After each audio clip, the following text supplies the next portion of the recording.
already fixed on the dancing colors.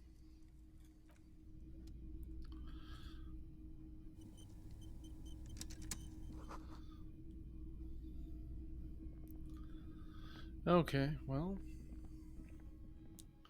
he doesn't seem to know anything.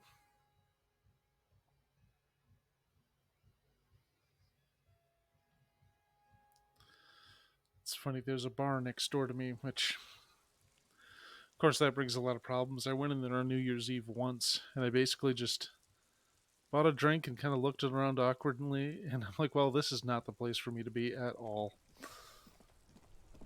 It's just a thing I've never quite. I mean, it was $5 for rum and coke, which is, I mean, that's years ago now. I was still living in, well, it was a different apartment from this one, so it's over a decade.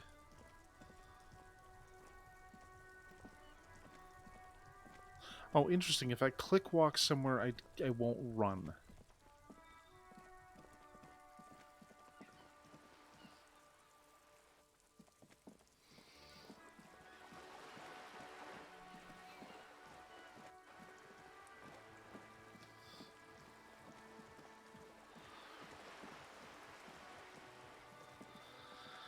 Well, at this point, I don't know how to advance from here.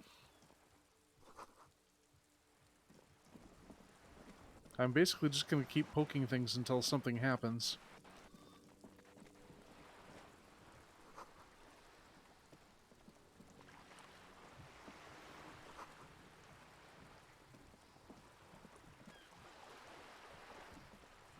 A striking woman leans against the cabin top of her sailing boat, smiling as you approach.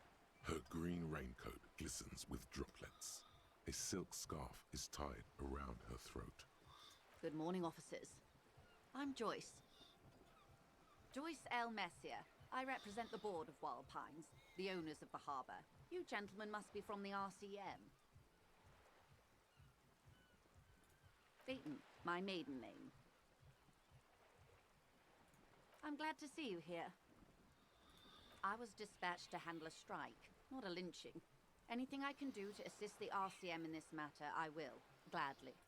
That is good to hear, madame. My colleague will take the lead on this interview.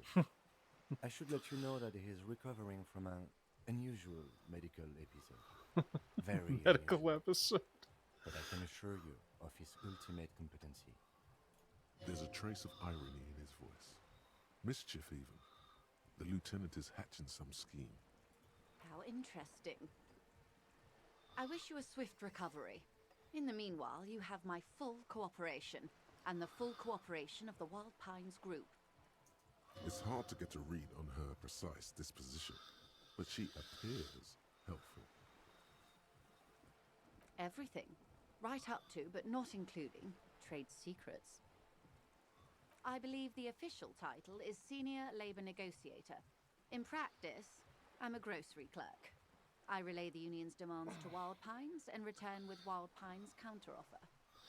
And how are the talks going? They're not. That's the problem. The union stopped all negotiations a week ago, after that awful lynching took place. Now they won't even let me into the harbour. There's a 2-meter 20 racist behemoth blocking the gates. Yes, Jean-Luc Measurehead. Let's say I was not making the kind of progress I'd hoped for when I first arrived. And when did you first arrive? I arrived 3 weeks ago. Yes, in the middle of February. The bay was still partially frozen then. I prefer to do these things on site, like the RCM.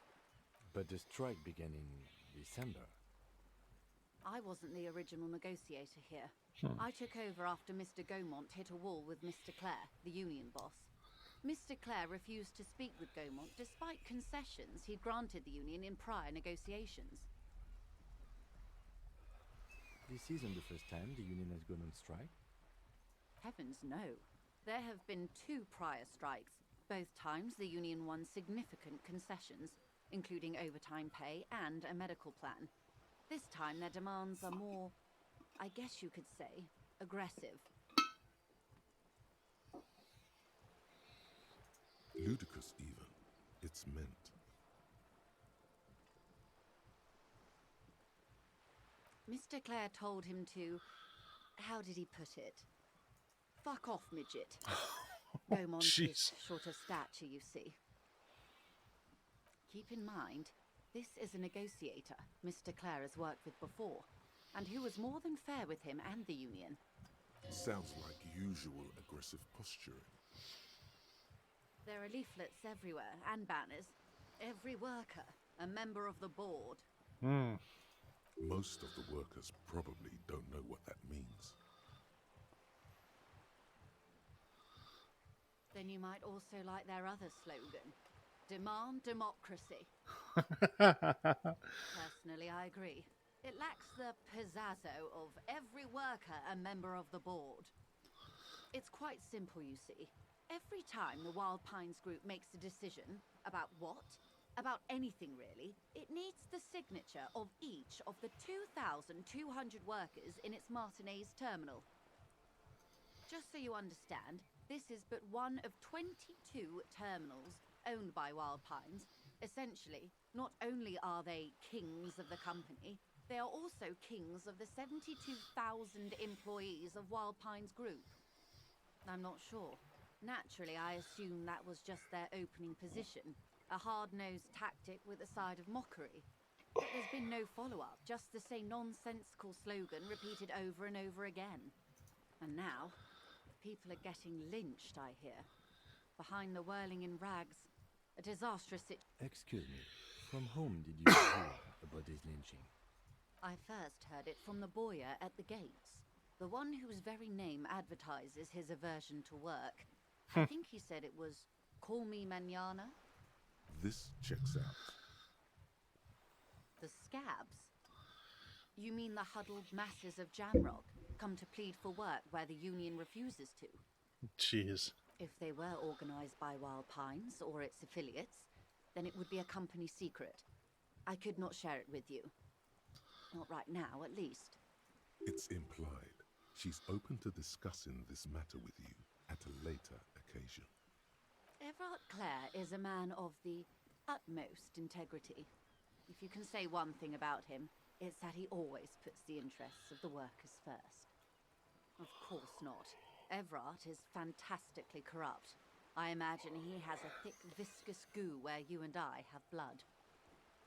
He is the most corrupt individual I have ever seen, and I deal with men like him for a living. If there is anyone more venal, more irredeemably nepotistic, then it's his twin brother, Edgar. Yes, Edgar looks exactly like his brother, except for that lazy eye. He also talks exactly like Everard does, and when one's term as foreman is up, the other takes over. It's how they circumvent the term limits, you see, with a funny little switcheroo. While in office, they've embezzled God knows how much of their workers' dues. The Débardeurs Union was once a perfectly normal institution. 20 years ago, anyway. It must not have been easy to establish under the Emergency Act, but they did it. I can respect that. Organised labour at its best, as they say. Then something happened in the local chapter elections. The brothers Clare came and transformed it into a... how do you say... A mob. The Débardeurs are a crime syndicate. Sad as it may be, I suspect we'll be forced to cooperate with them. Refreshingly honest, officer. The company has tried appeasing in the past, but I'm afraid our concessions have only emboldened Everard and his brother. And your opinion, detective, if I may ask? I'm a curious and talkative person, you see. Would you say the Débardeurs Union is... Of course, officer. I'm glad you asked. There was a woman, the previous forewoman of the Union. She disappeared. Disappeared? Yes. On the last day of the local chapter elections, her daughter phoned in and said she wasn't running anymore, or coming to work. Ever. End of story. Indeed. The company suspects foul play, but there's nothing they could do. It was a Union matter. Yeah, nothing suspicious there. The point of the presentation is, these kinds of things happen around the Clares. Watch out when you're dealing with him. Thank you for your concern, ma'am. We'll be just fine. Of course. How else can I help?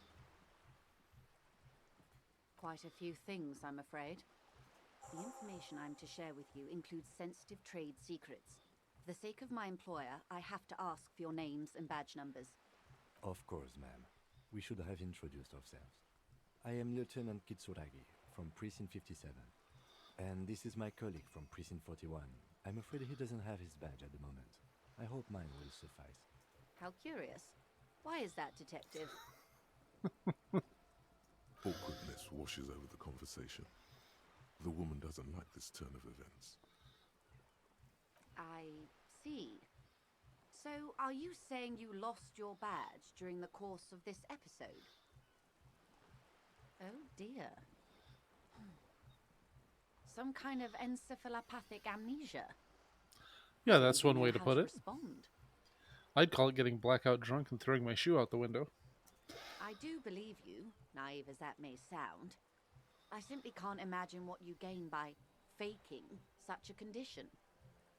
As I said, ma'am, his technique may be very unconventional, but he is an officer of the RCM. Of course, I sympathize, but I'm afraid I simply can't share anything more until I've seen that badge. Hang on. She's a professional negotiator.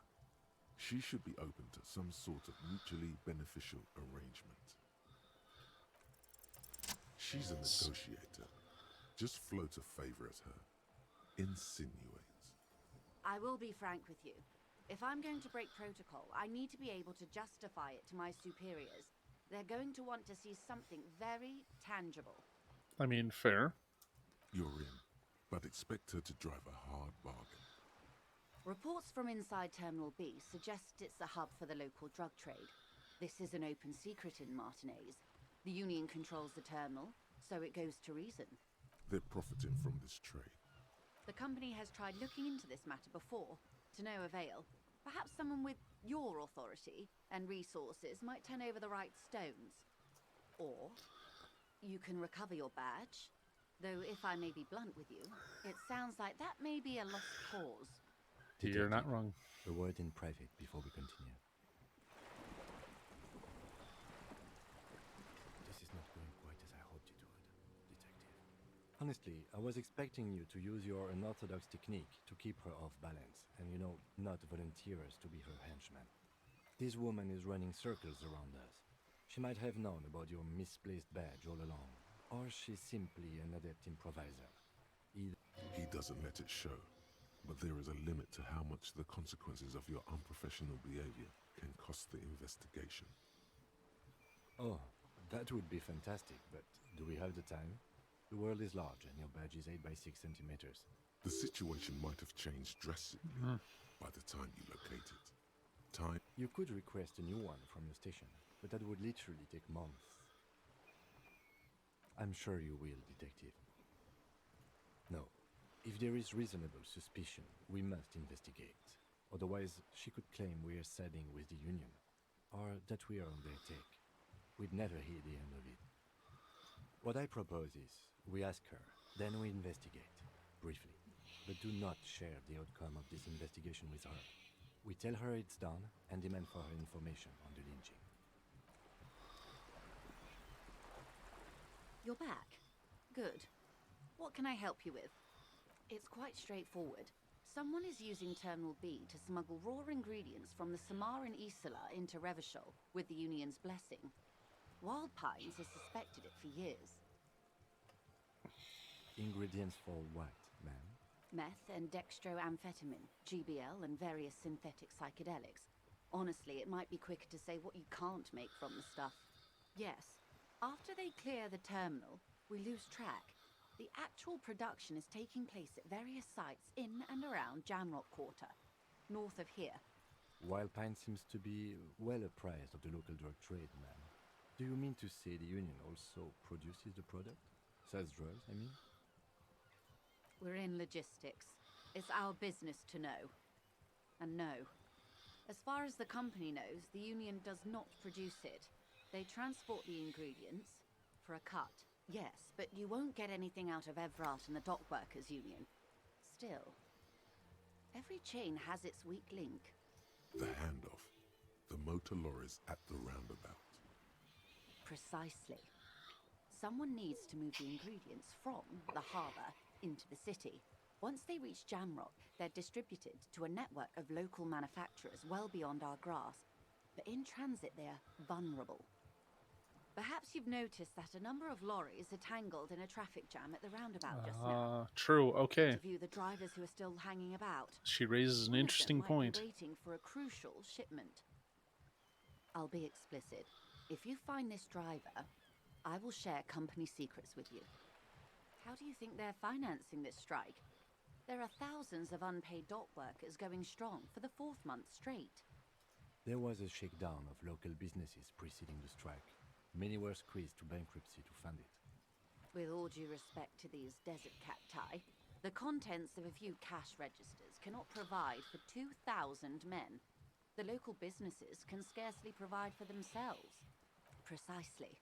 Smuggled out of that very gate at night, most likely, then loaded onto lorries and driven to Jamrock.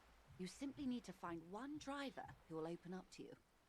It sounds like she tried looking into it herself, though she's clearly not the type your typical... We did.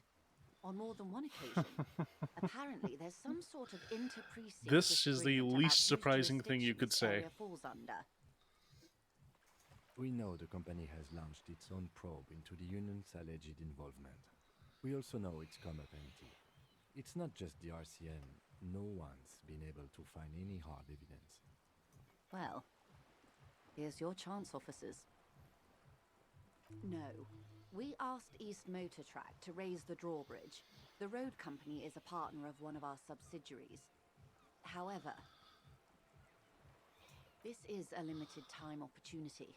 Once the complaint has been processed by the Trade Committee, they'll have no choice but to lower the drawbridge, and the operation will continue. Thousands of litres of raw ingredients will pour onto the streets of Revachol. Not the east across the river, but the west. The vulnerable, the weary. Well, at least this solves one mystery. What is that, Lieutenant? Why I had to call East Motor Track and beg them to open a drawbridge for me. I'd wondered since I first drove in, on my motor carriage. I am sorry for the inconvenience, Lieutenant Kisaragi, but we need them trapped here. This is a unique opportunity. Yes? Excellent. According to my reports, there are at least 3 lorry drivers lingering near the roundabout. Hopefully one of them will know something.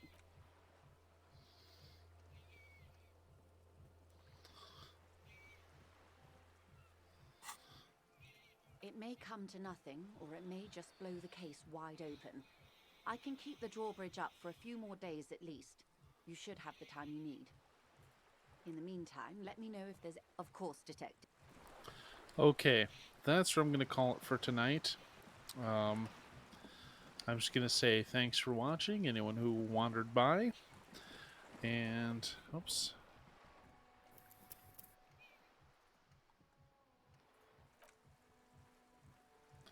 Yeah, anyway, thanks for watching, and I'll see you next time. I'm going to come back tomorrow at some point. I don't know if it's going to be morning, evening, both. I really don't have a plan, to be honest. But I'm going to stream something. I don't know what yet. Anyway, it's about 8 o'clock local time. So we're just about 4 hours from the new year.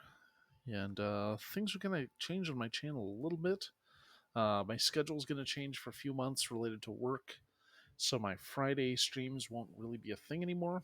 So anyway, we'll see you next time. Thanks for watching. Follow me on Twitter, Spook Plays Games, Twitch, Spook Plays Games, and YouTube, Spook327. Happy New Year, everyone.